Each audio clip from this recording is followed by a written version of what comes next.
The fox, the crow, and the coveted cheese. Early one morning, as the sun painted the forest in shades of gold, a fox named Reynard stretched and yawned. His stomach rumbled, a deep and empty sound. "Breakfast," he muttered to the empty air. "I need a clever breakfast." He trotted through the woods, his nose twitching, his sharp eyes scanning everything. He saw a quick little mouse, but it vanished into a log before he could pounce. He saw a fat beetle, but it flew away on buzzing wings. Reynard sighed, his hunger growing with every step. Is there nothing in this whole forest for a clever, hungry fox? He wondered aloud, his paws making soft sounds on the mossy ground. High above, on the branch of the tallest oak, sat a crow named Corva. She was a proud bird, and this morning, she was especially proud of the prize she had just found. Clutched firmly in her beak was a perfect, golden wedge of cheese. She had spotted it near the farmer's cottage, left forgotten on a windowsill. It smelled wonderful, a mix of salty and creamy. She had swooped down in a flash of black feathers, snatched the prize, and flown to the safety of her favorite tree before the farmer's cat even knew what was happening. It was a triumph. Now, she sat admiring her breakfast. She planned to savor every last crumb. It was, she thought, a cheese worthy of a truly magnificent bird like herself. It was then that Reynard, wandering at the base of the oak, caught the scent. He stopped. He sniffed the air. His nose led his eyes upward, past the trunk, past the leaves, to the highest branch. He saw Corva, and more importantly, he saw the cheese. Cheese, Reynard thought, his mouth watering. My very favorite. That is my breakfast, sitting up there in that bird's beak. But how to get it down? He knew he couldn't climb the tree. He knew the crow wouldn't simply give it to him. He needed a clever plan. An idea, as bright as the morning sun, sparked in his mind. I will make her talk. He sat down at the bottom of the tree, arranged his tail neatly around his paws, and looked up with his most charming smile. "Good morning, Miss Crow," he called out in a friendly voice. Corva looked down at the fox. She had heard stories about foxes. She narrowed her eyes, held the cheese a little tighter, and said nothing. "A lovely day, isn't it?" Reynard continued, pretending not to notice her silence.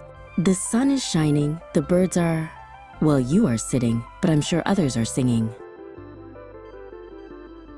Corva remained silent. She was not going to be tricked. She knew what he wanted. She just stared at him, a black statue holding a golden treasure. This is not so easy, Reynard thought. But he didn't give up. He decided to try a different tactic. "You know," he said, his voice full of admiration, "you are truly the most beautiful bird I have ever seen." Corva's head tilted. She was still suspicious, but the most beautiful bird? She ruffled her feathers slightly, making sure they caught the light. "It's true," Reynard insisted. "Your feathers are so glossy, like polished jet, and your eyes, they sparkle with such intelligence and wisdom." Corva's suspicion began to melt away. Glossy feathers? Intelligent eyes? Well, he was right about that. She was a very fine-looking bird. She puffed her chest out a little more. Reynard saw the change in her posture and knew his plan was working. He saved his best compliment for last. "But your beauty is known throughout the forest," he said. "What I have always wondered is your voice as magnificent as your appearance?" Corva froze. Her voice? Of all the things to praise, this was her greatest pride. She believed her caw was not a caw at all, but a beautiful, misunderstood melody. "I have heard rumors," Reynard went on, his voice dropping to a conspiratorial whisper, "that you have the most wonderful voice of any creature, Please, sing for me, just one song." "If you sing," Reynard declared, "then I can tell everyone that you are not just the most beautiful bird, but the most talented, the true queen of all birds, in fact." That was it. The queen of all birds. Corva could not resist. She had to prove him right. She forgot about the cheese. She forgot about her suspicion. She took a deep breath, puffed up her chest as big as it would go, and opened her beak wide to let out her most glorious caw. Plop! The cheese tumbled down, down, down, falling straight into Reynard's waiting mouth. He snapped it shut, tilted his head back, and swallowed the entire wedge in one gulp.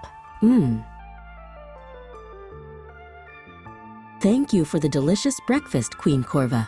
Reynard laughed. He gave a little bow, turned, and trotted away, leaving a stunned, silent, and cheeseless crow on the highest branch of the tree. Corva had learned a hard lesson. When a flatterer praises you, they are often admiring the prize you are holding.